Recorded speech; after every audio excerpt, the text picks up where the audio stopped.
To Austria now, where for the first time since the Second World War, a far-right party has come top in the country's general election.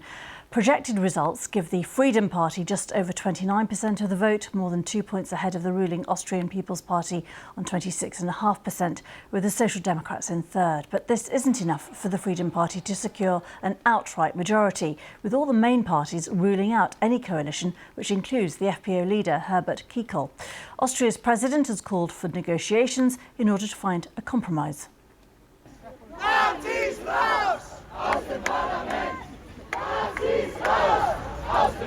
Fears of the Conservatives forming a coalition with the Freedom Party led to a small group of protesters demonstrating outside the Parliament building in Vienna, carrying anti-Nazi banners. Our correspondent Bethany Bell is in Vienna, where she says all the party leaders face difficult choices.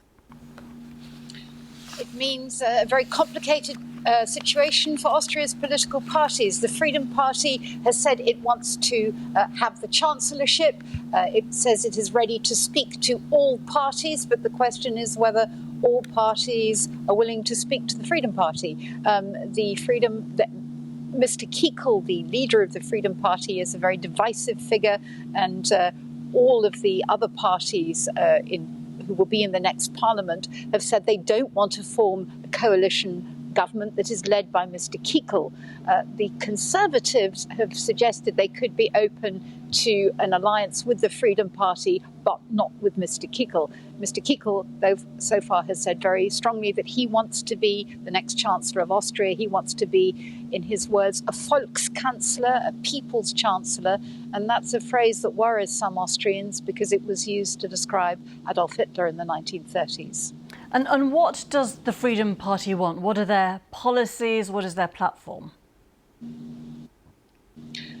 Their big themes that came up in the election campaign were concerns about rising prices in Austria, about the economy, and most crucially, migration. Mr. Kickl has said he wants to build Fortress Austria to keep out migrants.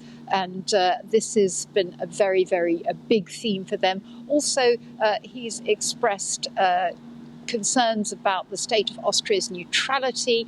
He's been very critical of EU sanctions on Russia over the war in Ukraine. And these are things that have worried some of the other parties in Austria. And Bethany, if the Freedom Party is going to be excluded, is it possible to see some sort of compromise coalition involving the other parties? And what does that do to those who did support the Freedom Party? It's a very complicated situation. There are scenarios which other coalitions could be possible, potentially between the Conservatives and the Social Democrats, or a three-party coalition with the Conservatives, the Social Democrats, and one of the smaller parties such as the Greens and the Neos. But it would create a situation, one political analyst told me, where it would just likely to strengthen the Freedom Party even more because it would increase their sense of being excluded by the system.